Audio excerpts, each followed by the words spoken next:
Moonfleet is a village about half a mile from the sea on the west side of the Fleet Stream. The village is separated from the English Channel by a lagoon and a big beach. When I was a child, I thought the village was called Moonfleet because on a calm night the moon shines brightly on the lagoon. But later I learned that the name comes from Mohunafleet. The Mohun family were once important people in the area.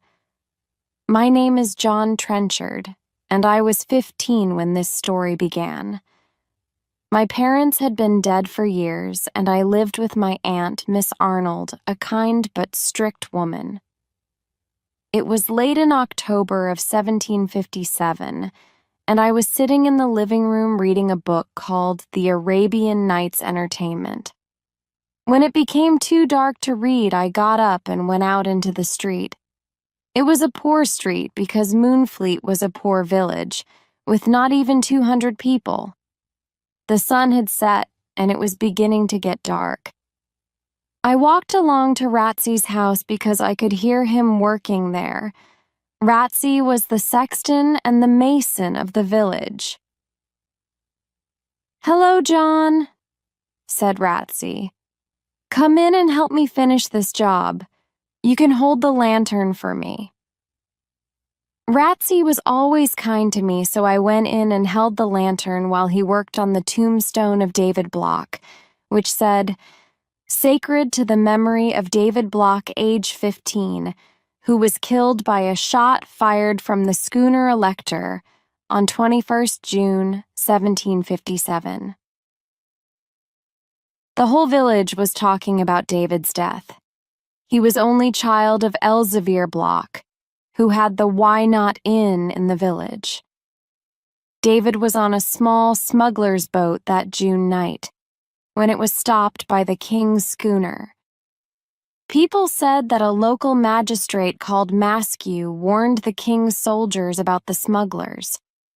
There was some fighting that night, and Maskew shot young David in the face and killed him.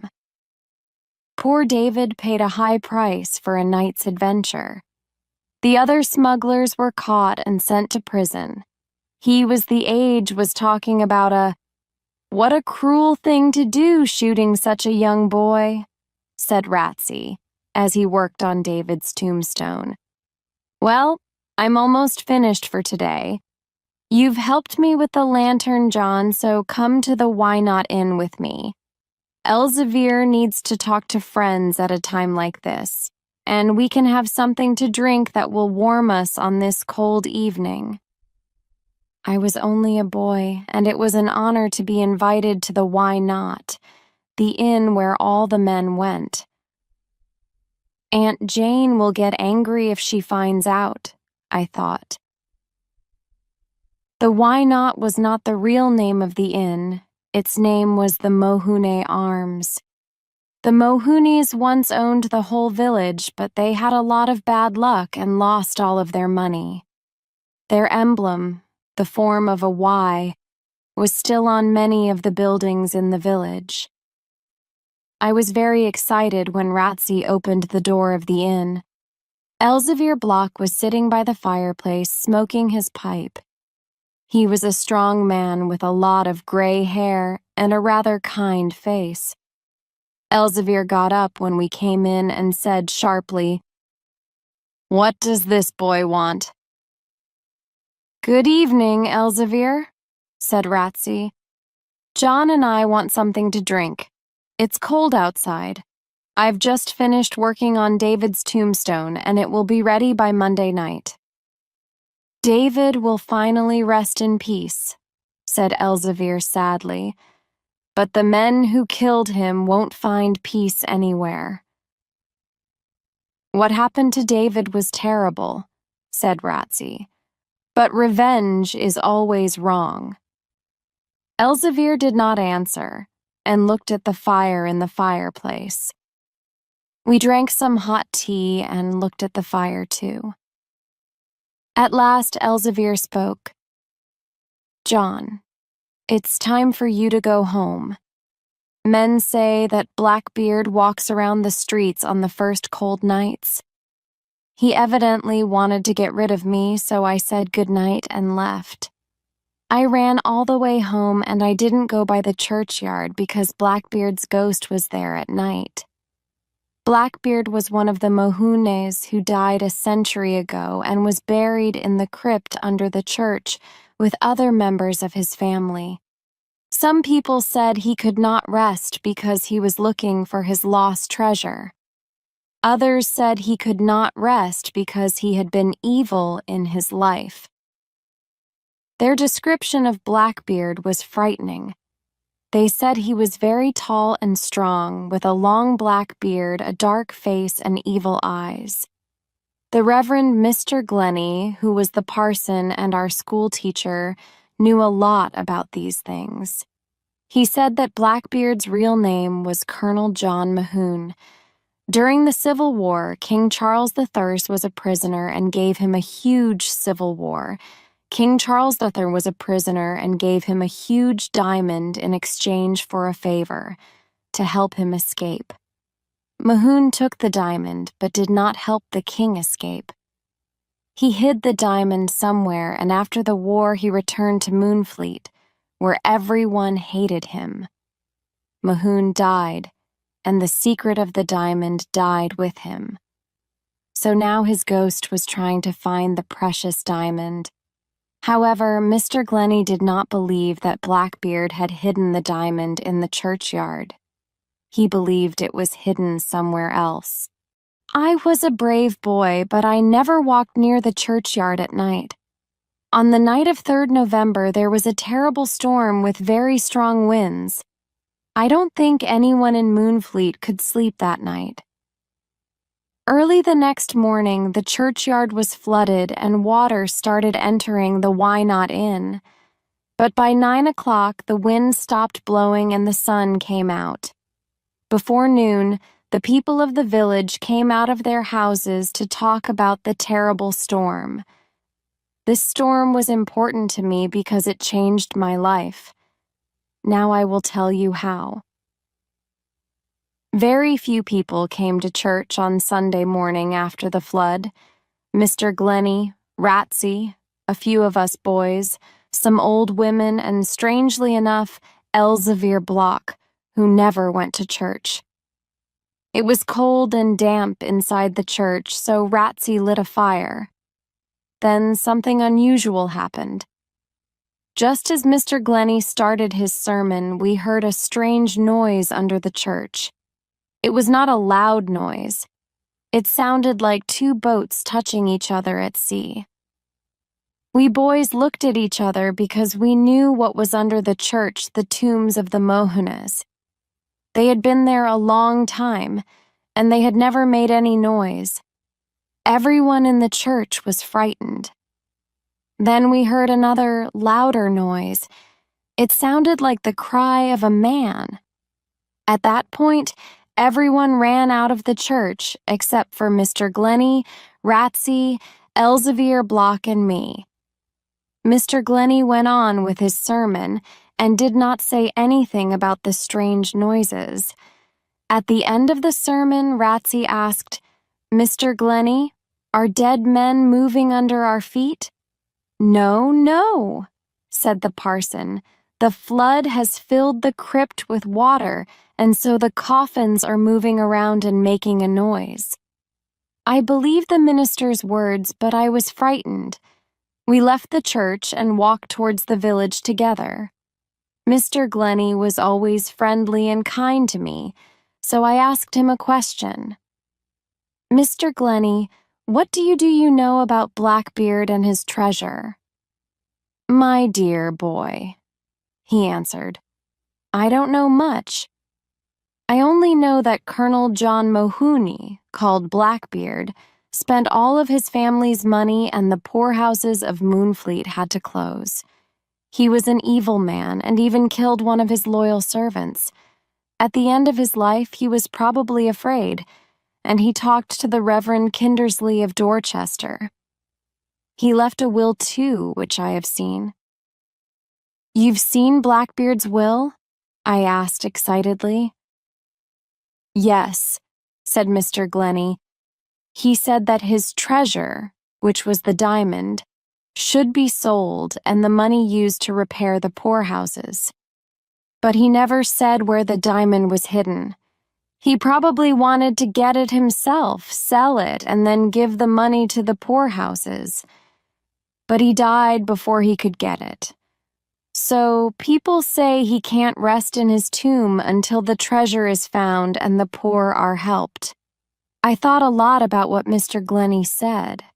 Perhaps I could find the diamond one day and become a rich man. I also thought a lot about the noises under the church.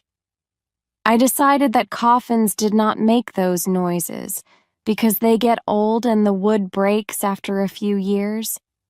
But what made those strange noises? So on Monday after school, I ran down the street and across the fields to the churchyard. I wanted to listen to the Mohune coffins. I could not get into the church because Ratsy had the key, but I stood outside and listened carefully. Everything was silent. Those strange noises had stopped. I walked to the back of the church because it was sunny there, and I saw two men, Ratsy and Elzevir Block. Ratsy was lying on the ground with his ear to the wall, and Elzevir was looking at the sea with a small telescope in his hand. I was surprised and didn't know what to do. At first I felt like running away, but then I decided to stay. "Good morning, Mr. Ratsy," I said. He jumped to his feet nervously, and his face became bright red. "Good morning, John," he said. "What are you doing in the churchyard?" "I came to listen to the Mohune coffins," I answered.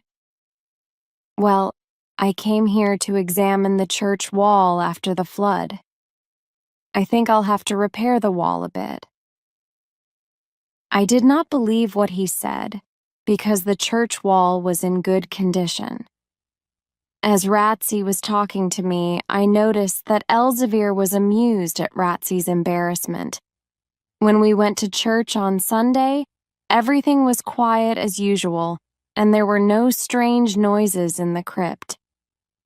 After my meeting with Ratsy and Elzevir at the churchyard, I stayed away from it for a few weeks. One afternoon at the beginning of February 1758, I was sitting in the churchyard on a flat stone tomb looking at the sea. The floods and bad weather of November had made deep cracks one in the earth. I looked at one of the cracks and noticed that it got bigger on the other side of the tomb. I got on my knees and looked down into the big crack, which was like a small hole. I was very surprised and excited when I saw that there was something under the tomb. For a boy of my age, this was a great discovery. I put my feet into the small hole and jumped down. I had discovered a secret passage under the church. My heart beat fast as I slowly walked along the dark passage. Could this be where Blackbeard had hidden his diamond? Suddenly it was so dark that I couldn't see and I was afraid. I climbed out quickly and decided to return later with a candle. I ran home and got there late for tea. My aunt was angry, but she only said, "You mustn't come home so late, John. A young boy should never be out after 7:30. It's not safe." After tea, Aunt Jane started reading a book to me, but it was too serious, so I thought about Blackbeard's treasure. When she finished reading, it was time for bed, and we both went up to our rooms. "I'll wait for her to fall asleep, and then I'll get a big candle from the kitchen and go back to the churchyard," I thought excitedly. It was 10:30 when I left the house. Everyone in Moonfleet was sleeping, except the men at the Why Not Inn. As I approached the old churchyard, I began thinking about Blackbeard's ghost, and I felt afraid. But I didn't stop. When I got to the hole on the side of the tomb, I thought, maybe Blackbeard is waiting at the bottom of the hole. I looked at the bright moon in the night sky, and then I looked at the sea. I saw a small sailing boat in the bay. It was probably a smuggler's boat. I looked at the dark hole again and decided to jump into it. And so my adventure began. I lit my candle, which burnt brightly, and walked through the passage. The diamond is probably here somewhere, I thought.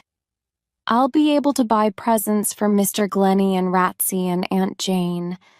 I'll become the richest man in Moonfleet. As I continued walking, I saw footprints on the damp ground. Someone had already been there. Then I suddenly reached a big room. It was the Mohuni crypt. All around the walls of the crypt there were stone shelves with coffins on them. What a frightening place. In the middle of the crypt there were casks of all sizes, with white letters and numbers on them. I was right. The noise we heard in church was not the noise of coffins, but the noise of these casks. I was amazed. This was a secret hiding place for the smugglers' casks of wine. Now I realized that the flat tomb where I always sat was the smuggler's entrance to the crypt. One remembered how Ratsy had always tried to frighten me with his stories about Blackbeard. He wanted to keep me away from the churchyard. Now I understood why Ratsy and Elzevir were in the churchyard that afternoon. They knew about the secret hiding place, and they probably knew about the smugglers. Perhaps they were smugglers? But how could I find the diamond? I looked at the coffins for a few minutes, and then the clock in the church tower struck midnight. What a ghostly time and what a ghostly place. Suddenly, I began hearing voices in the distance, and I was terrified. The voices got louder, and I heard a man jump from the churchyard into the crypt. He started talking to other men who were still in the churchyard. I wanted to hide, but I didn't know where. When I saw a coffin on the top shelf of the crypt, I put out my candle, climbed up, and hid between the coffin and the wall.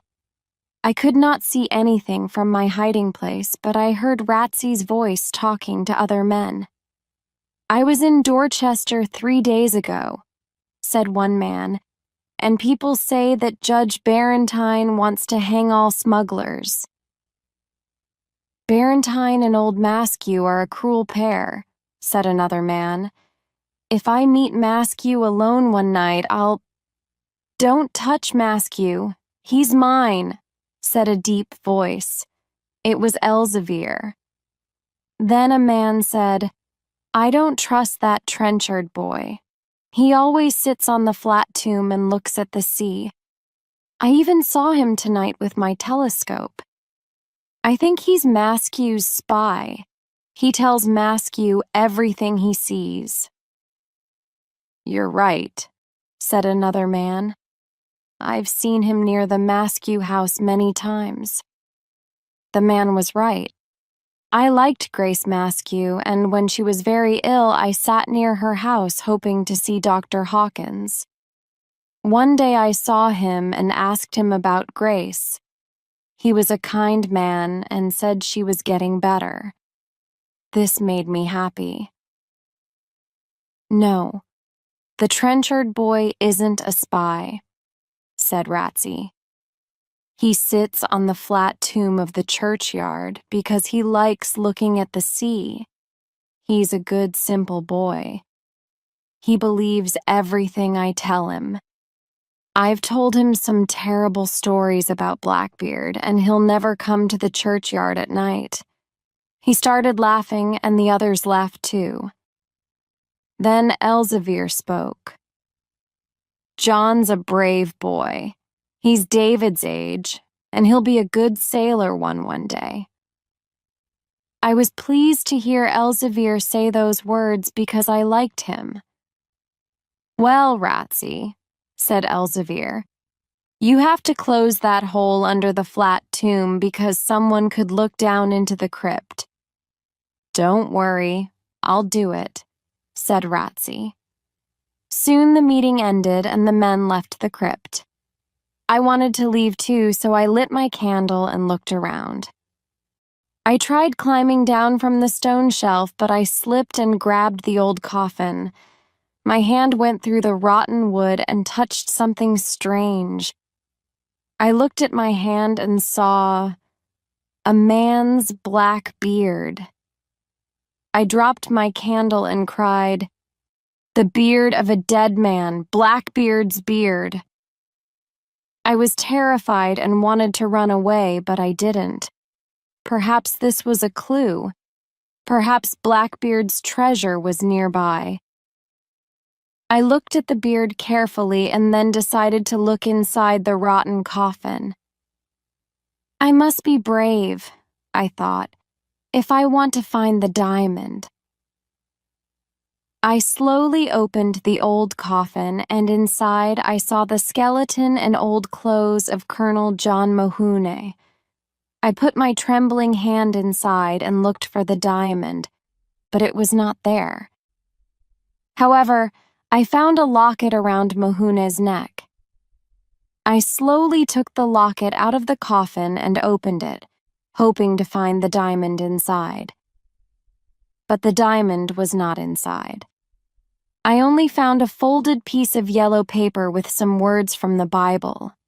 Those were probably words to keep bad spirits away, so I put the locket around my neck. Perhaps the words would keep Blackbeard's ghost away from me. I went to the end of the passage and wanted to climb out of the crypt into the churchyard, but the hole was closed. Ratsy had closed it that night after leaving the crypt. My candle went out, and I was now a prisoner in the dark crypt. I was too tired to be scared, and I sat down on the damp ground and fell asleep. I don't know how long I slept because it was always dark in the crypt. A bit of light came through the tiny crack in the tomb above my head. I was hungry and thirsty, and I did not know what to do. Soon the small bit of light disappeared, and I knew a day had passed. And then another day passed, and I felt terrible. I was hungrier and thirstier than the day before. I started calling and shouting, hoping that someone might hear me. But no one heard me, and finally I fainted. When I woke up, I was in a clean, comfortable bed in a sunny little room. Am I in my aunt's house? I thought. Was the adventure in the crypt a bad dream? I felt something around my neck. It was Colonel John Mohune's locket. Then the door opened and Elzevir Block came in. "Oh, Elzevir, help me. I'm not a spy." He looked at me kindly and said, "No one will hurt you, John. You're at the Why Not Inn. I know you're not a spy. Just rest and eat this." I slowly ate some hot soup, and for 10 days he looked after me until I was well again. During that time, he told me what had happened. "Mr. Glennie was the first one to look for you because you weren't at school. He went to see your aunt who said you had run away. That evening, Sam Tewksbury came to the Why Not Inn and was very frightened because he had heard someone calling and shouting at the churchyard. I immediately understood that someone was shut inside the crypt, and I went there quickly. I found you and brought you back to the inn. You reminded me of David." Elzevir was a very kind man, and as the days passed, he loved me like a son. One day Ratsy came to see me and said, "Only Elzevir and I know that you were in our crypt. So remember, keep the secret, and Elzevir and I will do the same. Don't worry, I won't tell anyone about the crypt. It's our secret, I said. When I was feeling better, I went to see my aunt, who was not happy to see me.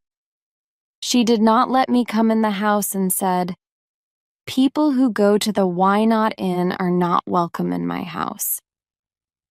I turned my back on the only home I had and walked back to the Why Not Inn with tears in my eyes.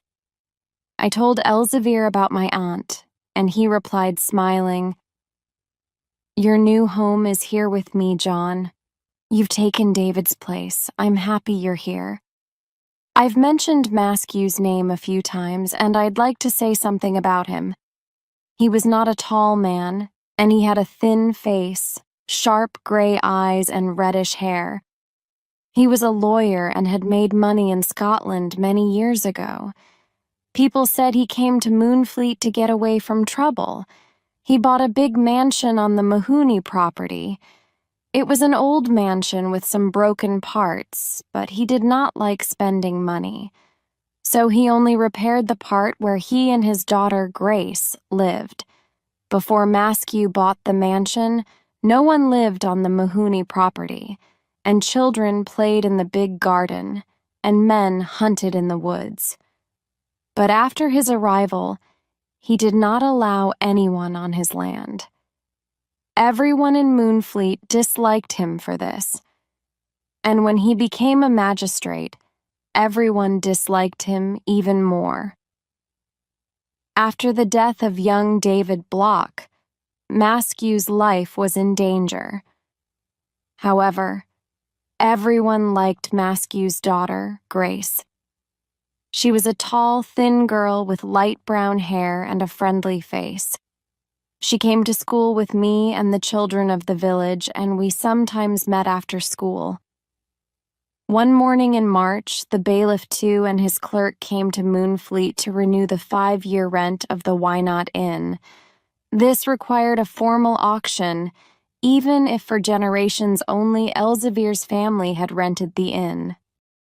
Elzevir and I sat at a big table near the fireplace, and the clerk put a long candle on the big table. He lit the candle and said, "Today, we are here to receive offers to rent the Why Not Inn for the next 5 years. When this candle dies, the auction is over, and no one can make another offer. Do you all understand?" Elzevir and I said, "Yes." "Very well, we can start," said the clerk. "What do you offer, sir?" said the bailiff, looking at Elzevir. "I offer a rent of $12 a year for 5 years, said Elzevir in a loud voice.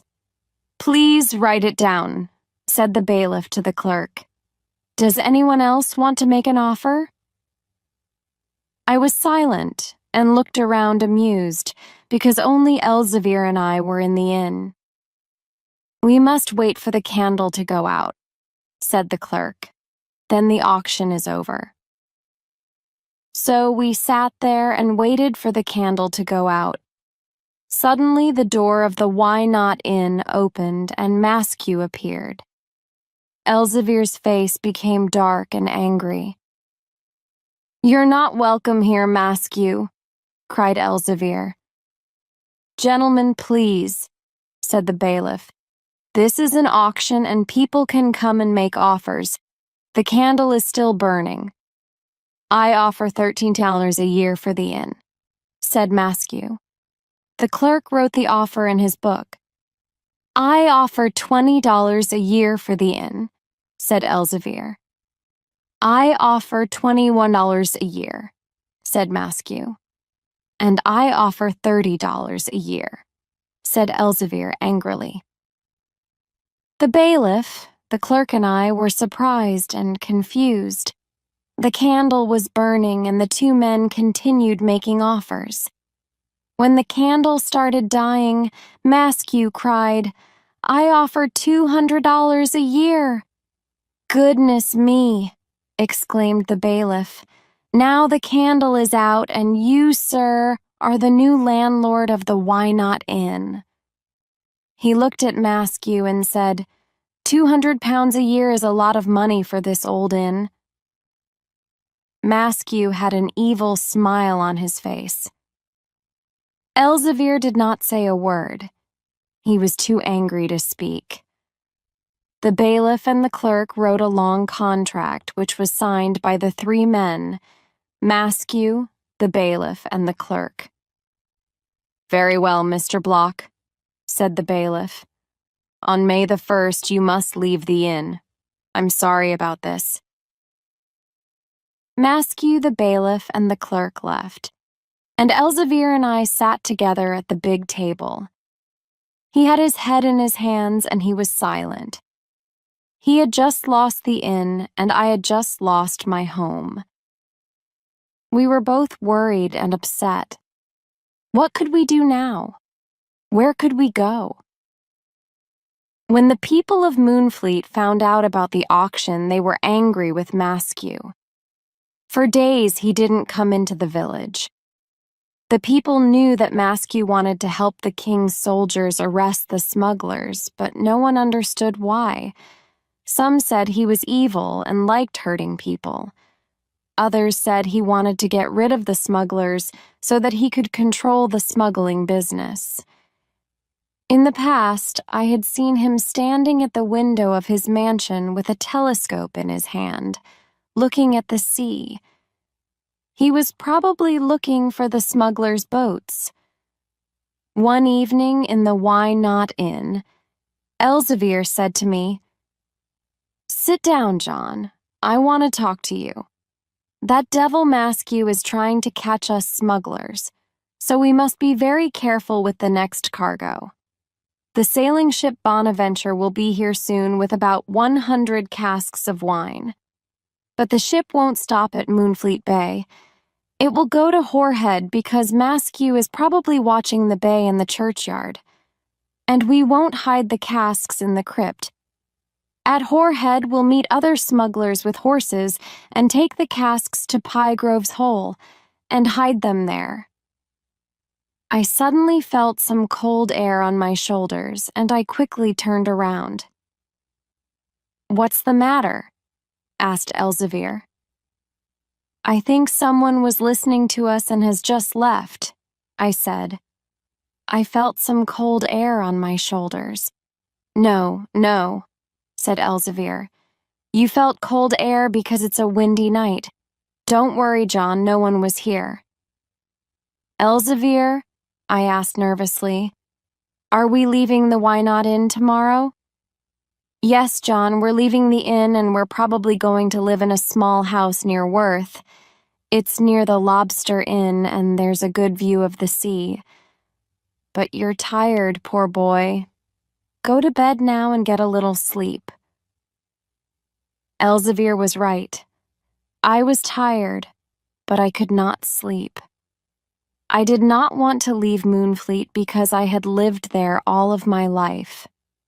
And I did not want to leave Grace Maskew. She was a dear friend, and I loved her. I decided to go and meet Grace the next morning in our secret place in the woods. The next day was the 16th of April, and it was a day I will never forget. It was a beautiful, cool spring day, and at 10 o'clock in the morning, I was in the woods, where I met Grace. We were happy to see each other, but Grace became sad when I told her I was leaving Moonfleet. She told me her father had been away the night before. We talked about different things, and then we said goodbye. As I was running back to the Why Not Inn, I saw Aunt Jane standing at the door of her house. She stopped me and said, "John, take this little red Bible. It belonged to your poor mother. Perhaps it will help you find the right way in your life." "Thank you, Aunt Jane," I said politely, putting the little red Bible in my pocket. I continued running down the village to the inn. That evening, Elzevir and I left the Why Not Inn and started walking towards Horehead, which was 15 miles away. Horehead was the highest cliff in the area. It was after midnight when we got there. We saw other smugglers waiting silently, and some of them had horses. We went down to the beach and met the men from the Bonaventure. Most of them were French or Dutch. The precious casks were quickly brought to shore, and by 3 o'clock in the morning we began leaving the beach. We climbed up the cliff with the heavy casks, and I noticed something or someone moving behind a bush. Some of the other men noticed too. It was Maskew. 2 of the younger men ran after him as he tried to escape and caught him after a few minutes. They brought him forward. He was pale. They tied his hands and feet and threw him to the ground. He was the most hated man in Moonfleet. "Shoot him!" cried one of the smugglers. "No, hang him!" cried some others. "Let's throw him over the cliff and into the sea," shouted a young smuggler, laughing. "Look, he's got a gun under his coat," said an old smuggler, taking the gun and throwing it at Elsevier's feet. Elsevier looked at the gun and then at Maskew. "This man killed my son. He's mine. Don't touch him. Leave him here with me. Take the casks away and hide them. It's almost morning." The men complained, but they listened to Elsevier. After a while, they slowly climbed up the cliff with their horses and casks. Elsevier, Maskew, and I were alone now, and I was afraid. I knew how much Elsevier hated Maskew. "Let me go, criminal!" shouted Maskew. "I'm an important magistrate, and you're just a smuggler. If you don't let me go, I'll hang you." Elsevier did not shout. He spoke calmly and coldly. "You killed my son, David, and you took the inn away from me. You devil. Now I'm going to kill you with your gun." "Don't kill me. Think of my poor daughter, Grace. She has only got me in the world. Her mother is dead. And I had only one son, David, and you killed him." I felt terrible, and as I looked at Maskew's pale face and frightened eyes, I could see a bit of grace in him. I felt sorry for him and thought about the girl I loved. "I can give you £10,000 if you let me go," said Maskew, his voice shaking. "I'll give you the Why Not Inn, and I'll leave Moonfleet." Maskew started crying like a baby. It was a sad scene. I looked at Elsevier in the eyes and said, "Please don't kill him. Think of his daughter, Grace. She'll be all alone. Let him go, Elsevier." Elsevier raised the gun and pointed it at Maskew's head. At that moment, I pulled Elsevier's arm and the gun went off, but Maskew was not hit. Suddenly, we heard voices on the cliff above us and we looked up. There were about 20 of the king's soldiers standing on top of the cliff with their guns pointed at us. "Stop where you are," cried one soldier. "You're prisoners of the king." "Someone told them about the ship," cried Elsevier angrily. "And I know who it was. It was you, Maskew. You were listening to our conversation the other night at the inn. John was right. You're a dead man." Elsevier pointed the gun at Maskew's head, but at that moment some shots came from the cliff. Maskew fell over. He was dead. A shot from one of the soldiers had hit him in the head and killed him immediately. "Run to the side of the cliff and hide!" cried Elsevier. I started running, but I fell, and I felt a terrible pain in my leg. "I can't walk anymore," I said to Elsevier. He turned around, picked me up like a baby, and carried me away along the side of the cliff, while the soldiers continued shooting. Elsevier and I stopped when we were far from the soldiers. It was almost morning.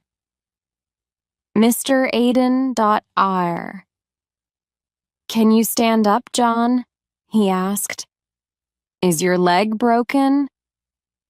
I can't stand up, my leg hurts terribly, I replied.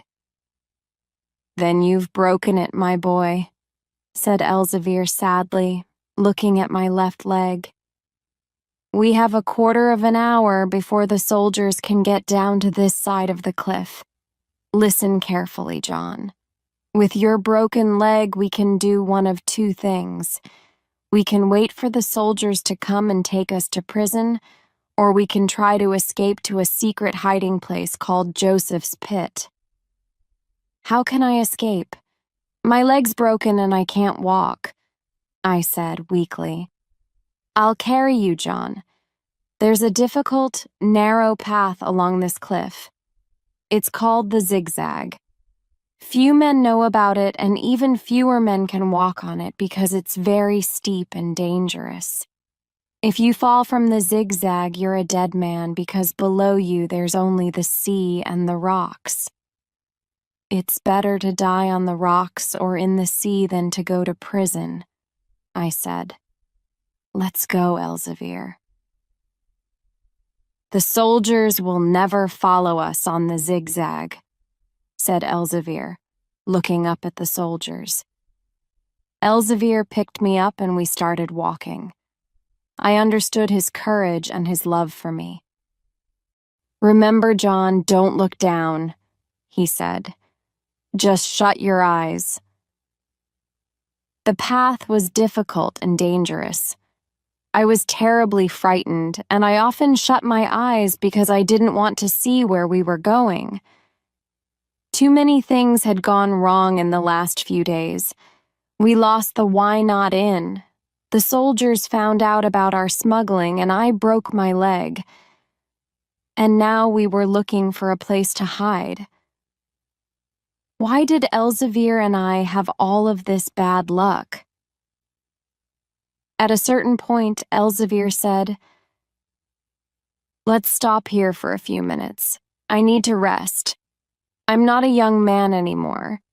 Joseph's Pit is the perfect place for us, because you must rest your leg a long time before you can walk again. Thank you, Elzevir, I said, trying to smile. My leg hurt terribly, but I did not complain. We were soon moving again, and Elzevir's strength amazed me. We finally reached the secret hiding place by evening, and we were both very tired. Here we are, said Elzevir.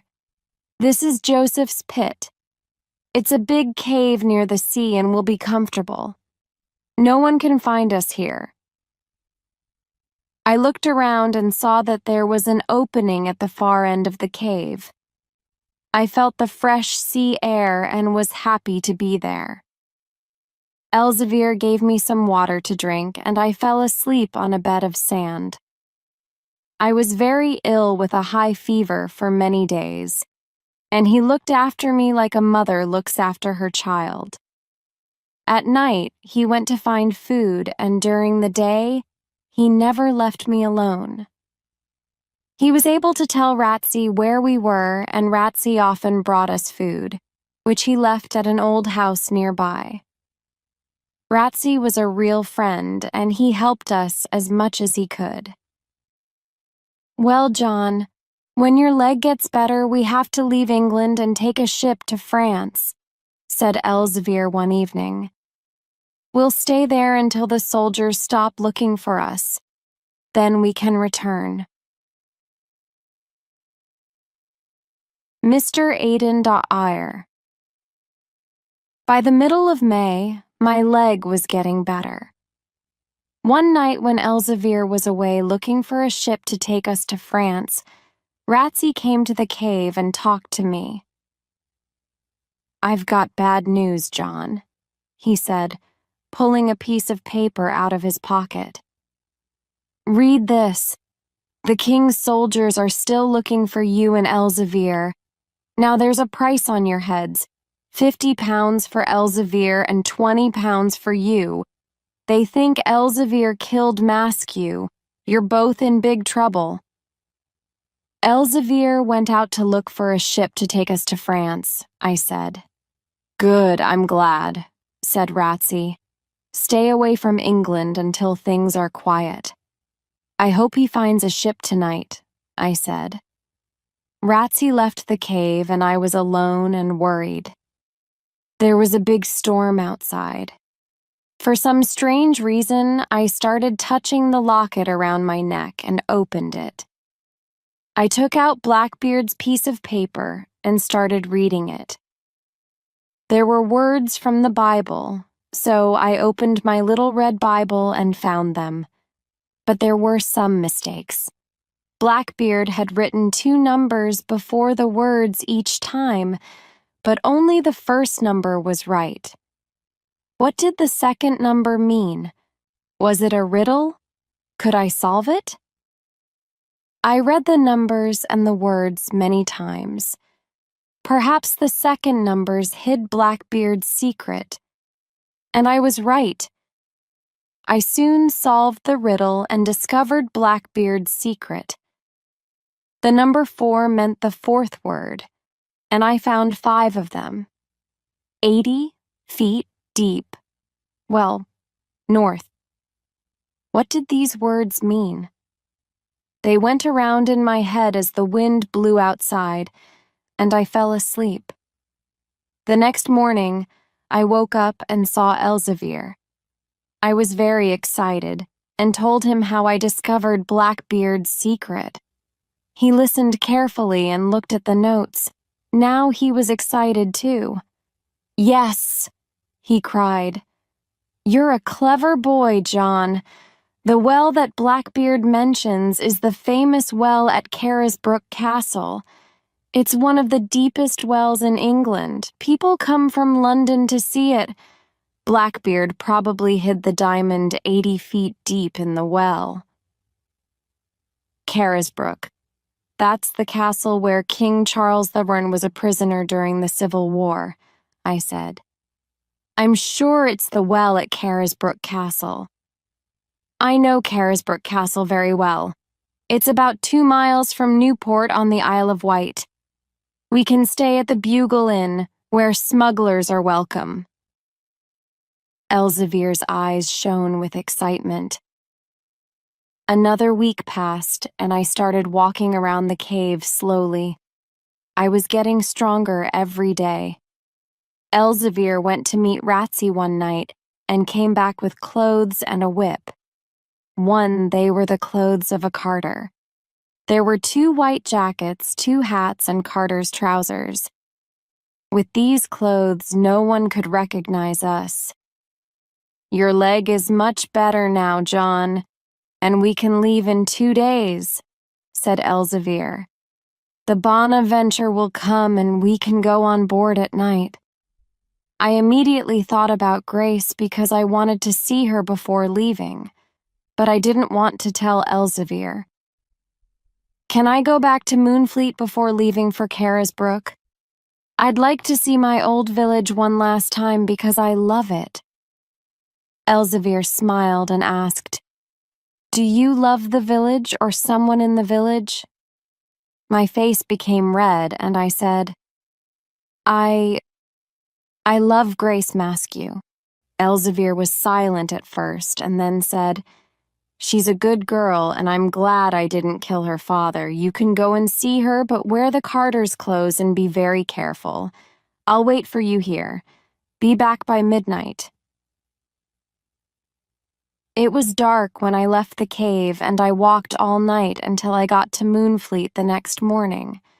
I went to Grace's house and knocked on the door, hoping she was alone at home. When Grace opened the door, she did not recognize me in the carter's clothes. Grace, I said softly. It's me, John Trenchard. Are you alone at home? John, she exclaimed. Come in. She put her hand in mine and smiled at me. Grace wore black clothes now because her father was dead, and she had a thin, pale face. I loved her very much. Let's go outside and sit in the garden, she said warmly. I explained everything that had happened to me. I told her about the last minutes before her father's death, and she cried, but she was not angry with me. Then I showed her Blackbeard's locket, and she read the writing inside. I told her about the diamond and how I wanted to find it and become the richest man in Moonfleet. Before I left, Grace said, "John, I have kept a candle burning in the window every night in the past. I'll keep it there and I'll always think of you until you come back. Be careful. Remember that Blackbeard's diamond is evil and it has a curse on it. If you find it, use it to help the poor." We kissed, and then I left. I returned to the cave at midnight and quickly fell asleep. Aboard the Bonaventure, and we left the Dorset coast for the Isle of Wight. Early in the morning, we were already walking in the streets of Newport and soon found the Bugle Inn. The owner of the inn remembered Elzevir and was very kind to us. He gave us a big, clean, sunny room and lots of good food. Elzevir was a prince among the smugglers. Next night, Elzevir and I went aboard the Bow. He was out most of the day getting information about Carisbrooke Castle, which was now used as a prison for French prisoners. I remained at the inn and waited for him. He was a clever man and made friends with the guards of the prison. He entered the castle a few times and saw the well. "I wanted to get to the well without telling the man who looks after it," Elzevir said. "But it's impossible, because I need his help. I don't trust him, but I had to tell him about the treasure in the well. He said he'll help us if we give him some money." "When are we going to see the well?" I asked. "Tomorrow morning at 6, said Elzevir. The next morning, we left the Bugle Inn before 6 and walked to the castle. It was a hot, rainy July morning, and we got wet. The man who let us in was big and tall and about 30 years old. He had black hair, and I didn't like his eyes. He took us through many rooms, and we finally got to the well. "Who is going down into the well?" asked the man. "I am," said Elzevir, holding a long rope. "1. "No, Elzevir," I said. "Let me go. I'm smaller and lighter. Please." "All right, John, go on, but be very careful and don't look down," said Elzevir. "You can't trust a boy down there," said the man, looking at the well. "John isn't a boy, he's a man, and I trust him," said Elzevir. I got into the wooden bucket, and Elzevir tied an 80-foot rope to it. He and the man lowered me gently into the well. As I went down, it became darker and colder. I had a candle to help me see the wall. At the end of the rope, I started looking around. I moved my candle along the wall to see if there was a hole or a hiding place, but I couldn't see anything. "Have you found anything?" the man shouted. "No, nothing," I shouted back. Then the bucket moved down a little and I continued looking. Suddenly, I saw the letter Y clearly marked on a stone of the well. It was the symbol of the Mohunes. I moved the stone a bit with my hand and then pulled on it. It came out of the wall and I saw a small hole. I put my fingers into the hole and pulled out a tiny bag. I opened the bag slowly and found a diamond as big as a walnut. It was Blackbeard's diamond. I had never seen a diamond before, and I turned it between my fingers. It was beautiful. "What are you doing?" shouted the man. "Have you found something?" "Yes," I shouted. "I've found the diamond. Pull me up! They pulled me up quickly, and at the top of the well, I saw the man's face. Give me the diamond! Put it in my hand! No, I said. Let me get out of the bucket first. Let the boy get out of the bucket, said Elzevir angrily. I climbed out of the bucket with the diamond in my hand. Give me the diamond, cried the man. You found it in my well, so the diamond is mine. Then he turned to Elzevir and said, I know who you are. Your name is Block, and there's a price of 50 pounds on your head. Ryden, Dart Ear, I quickly put the diamond into my pocket. Careful, Elzevir, I cried. He's got a gun. The two men started fighting, and although Elzevir was older, he was much stronger. As they fought, the man slipped on the wet stones and fell into the well, screaming. We heard a loud noise when he got to the bottom. Elzevir was sad because he did not want to kill him. I started thinking of Grace's words. The diamond is evil. It has a curse on it. I looked at Elzevir and said, Let's throw the diamond back into the well. It's evil, and it has a curse on it. Elzevir thought for a moment, and then said, No, you're good and honest, John. Give me the diamond, and I'll keep it for you. You know you can trust me. I gave it to him. When we got back to the Bugle, I went upstairs and lay down on the bed, trying to rest and think. Elzevir was downstairs talking to the owner of the inn. When he came upstairs, he said, It's dangerous for us to stay here, John. There's a Dutch ship leaving for Holland tonight. The owner of the Bugle knows the captain and he'll take us. The city of The Hague is the most important market in the world for diamonds. So, a few days later, we arrived in the port of Scheveningen and stayed in a small inn with some sailors. One night, Elzevir pulled the little bag with the diamond out of his pocket and said, Here, John, you keep it, it's yours. Remember, if you become rich because of this diamond, use the money to rebuild the poorhouses in Moonfleet. That's what Blackbeard wanted to do with it. I put the diamond in the locket around my neck because it was the safest place. When I was alone, I often opened the locket and looked at the beautiful diamond and dreamt of becoming rich and marrying Grace. But then, I always remembered Elzevir's words.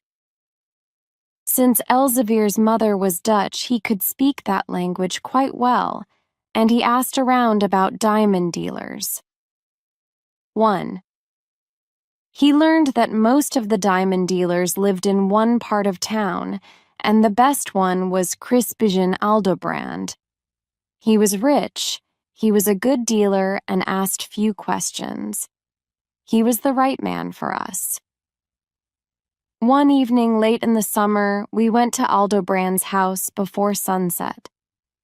It was a small, white house with green shutters, and a little garden in front of it. He lived in this neighborhood with several other jewelers, but they had no shops.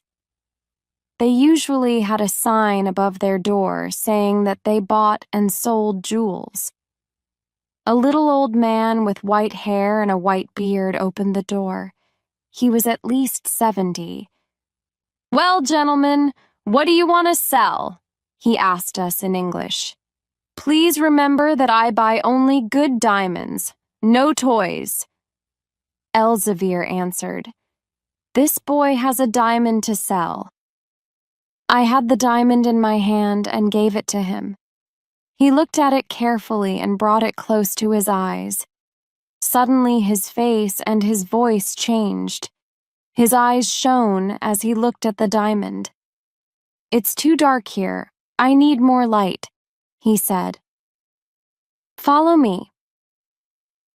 He went upstairs and we followed him closely because he had the diamond in his hand. He went into a room with a big window, a small balcony, and cupboards and shelves. There were small black boxes and books on the shelves. He sat at a small table and looked at the diamond. Then he held it up against the light of the window. He looked at me excitedly and said, "What's your name, young man? Where do you come from?" "My name's John Trenchard, sir, and I come from Moonfleet, in Dorset." He wrote this down in a big book. Elzevir looked at me angrily, and I immediately understood.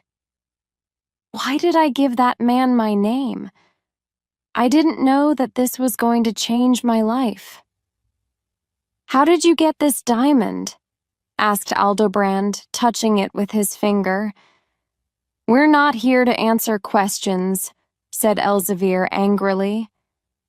"We came here to sell a good diamond. We're honest Englishmen. Do you want to buy it?" "Well, I must test it before I decide to buy it," said Aldobrand. He opened a cupboard and took out a bottle of green liquid, some scales, and a black stone. He weighed the diamond, rubbed to it against the black stone, and then put a drop of green liquid on it. As I waited for Aldobrand's decision, I stood on the balcony and looked at the small garden with tall red flowers and a pear tree. "How much money is the diamond worth?"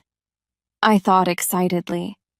10,000 pounds or 50,000, or perhaps 100,000. Suddenly, Aldobrand turned around and said, "Gentlemen, this diamond is not a diamond. It's only a pretty piece of glass.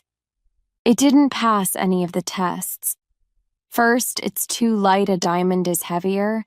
Second, it didn't make a white line on the black stone, and the green liquid did not become orange when it touched the diamond." "What?"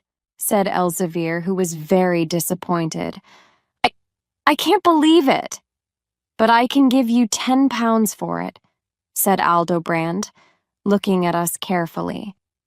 10 pounds! cried Elzevir angrily. "We don't need 10 pounds. This diamond has a curse on it." He took the diamond and threw it out of the window into the garden. Aldobrand stood up and cried, "You fool! Why did you throw it out of the window?" Elzevir took my arm and pulled me out of the room and down the stairs. He was very angry as we walked back to our inn. "Leave that diamond alone, John. It's cursed. It has brought us bad luck." "No, Elzevir, the diamond is ours," I said. "And it's not a piece of glass. We were fools to believe Aldobrand. I saw his face and his eyes when he looked at the diamond. He knew it was a precious diamond. We must go back to Aldobrand's garden and find it. I saw it fall near one of the tall red flowers. I can find it. I'm sure I can, Elzevir." "No, John, listen to me," said Elzevir. "That diamond's cursed and it will bring us more bad luck. Forget it." "Please, Elzevir," I said excitedly. "Let's go to Aldobrand's garden tonight and I'll find the diamond." "I don't know, John," he replied. Elzevir finally agreed with me, and that night we went back to Aldobrand's house. Everything was dark and silent, and we saw only one light in Aldobrand's upstairs room. We climbed over the garden wall quietly, and I started looking for the diamond near the tall red flowers. But it was gone. "Aldobrand's already found it," I said softly. "He knows it's not a piece of glass. Now I'm going to climb on the pear tree and look inside his room." "I'll follow you," said Elzevir. "But be careful, John."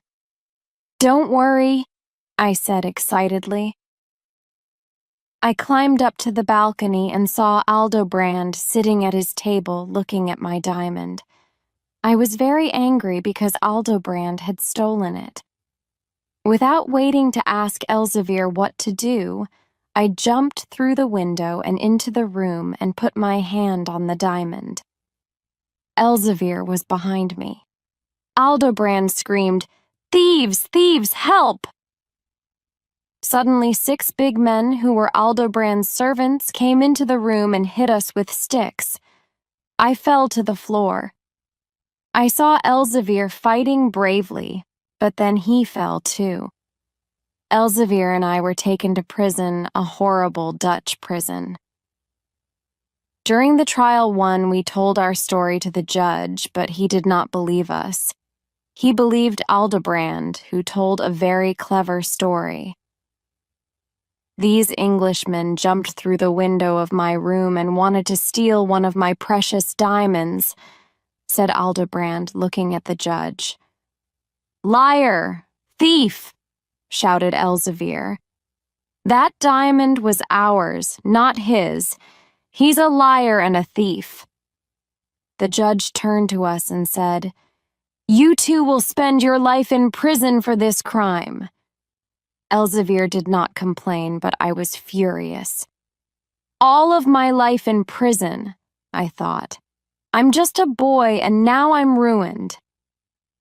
Was Blackbeard's diamond really cursed? As we were walking out, I looked at Aldobrand and said, "Good day, Mr. Aldobrand, liar and thief. That diamond will bring you only evil in this life and in the next." Elzevir and I were soon separated, and I rarely saw him. The prison was cold, dark, and dirty, and there was only bread and water to eat. Every day the prisoners had to work hard to build a big fort nearby, and that is what we did for 10 years. These were long, difficult years without a moment of rest or happiness. Then one morning, when I was a man of 26, a guard said to us, "You're leaving Holland and you're going to Java to work on the Dutch sugar farms." Is this my future, working and dying on a sugar farm in Java? I thought angrily. I'll never see Grace or Moonfleet again. Blackbeard's diamond was cursed. That morning I saw Elzevir, whose hair was now white. We were very happy to see each other. He was going to Java too, on the ship called the Aurangzebe. We left Holland with bad weather and it got worse every day. After a week, there was a big storm at sea, with tall waves, strong winds, and rain. As Elzevir and I looked towards the shore, we suddenly understood where we were. We couldn't believe our eyes. Moonfleet Bay. Soon the ship started sinking. The prisoners and the guards were terrified because they knew nothing about a storm at sea. But Elzevir, who had lived his life on the sea, tried to help them. "Don't take the lifeboats," he cried. "You'll never get to shore. Stay on the ship until she gets to the bay near the beach, and then jump. Listen to me, I was born here. I've seen hundreds of storms in Moonfleet Bay." But no one listened to Elzevir.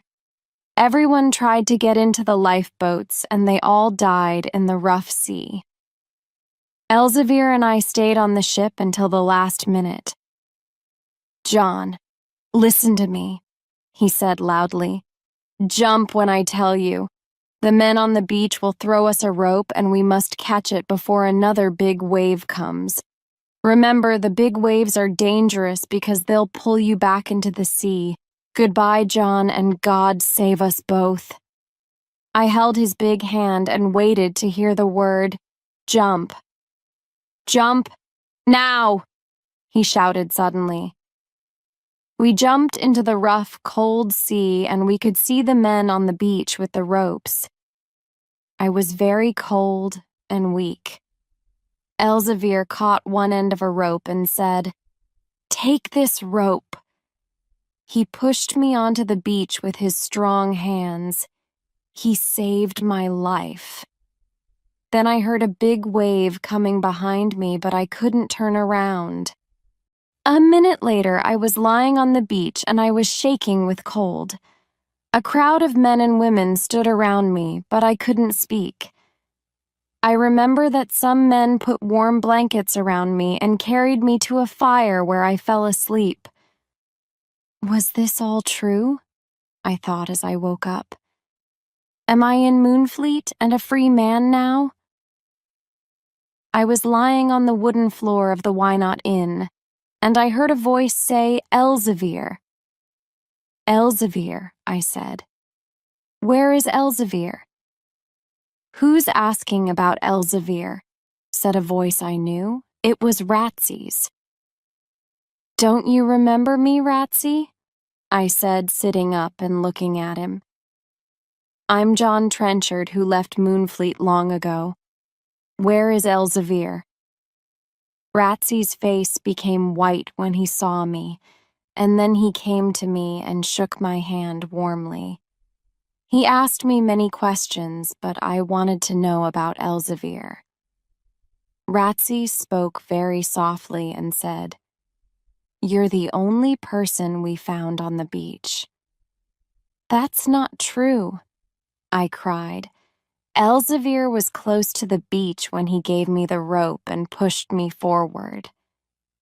"Yes, he saved your life, John," said Ratsy, "but a big wave got him and pulled him back into the sea." "No, no," I cried in despair. "He saved me, but he didn't save himself. Oh dear Elzevir, I won't see his face or hear his kind voice anymore. I loved him like a father." Ear. It was almost morning and I put a blanket around my shoulders and went back to the beach. I wanted to find Elzevir's body. There was no sign of the Aurengzebe, but its wreckage was all over the beach. Ratsy came to the beach too and sat next to me. "Eat this bread and meat, John," he said kindly. I wasn't hungry but ate the food slowly, looking at the sea. Then suddenly I felt strange. Elzevir is coming, I thought. I can feel it. The waves were bringing his body to the beach and I ran towards it, with Ratsy following me. I knelt down by his body and touched his face and hair, then I kissed his cold cheek. The men from Moonfleet who knew him came to the beach and carried him back to the Why Not Inn. There they laid his body on the long table. I sat next to Elzevir's body for many hours, and many memories came to my mind. Then I started thinking, I have lost my only friend. What can I do now? Where can I go? I felt lost and terribly sad. Then someone touched my shoulder. I turned around and saw a tall, beautiful woman standing behind me. It was Grace Maskew. "John," she said, "have you forgotten me? Didn't you see the light at my window?" I could not speak. "I'm very sorry about Elzevir," she said. "I know he was a brave man with a kind heart, but do you still love me, John?" I took her hand and said, "Dear Grace, of course I still love you. I've always loved you're a noble lady, you.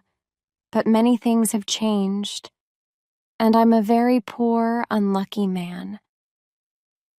I told her about the diamond and about my 10 years in prison. "John, please don't talk about money," she said. "There are more important things in life. Forget Blackbeard's diamond. It was evil." Grace and I talked for a long time, and then she left. Shortly after, Mr. Glennie, my old teacher, came to see me. He took out his prayer book and said some prayers for Elzevir. Then he took a piece of blue paper from his pocket. It was a letter from Crispijn Aldebrand's lawyer in Holland. It had arrived 8 years before when I was in prison.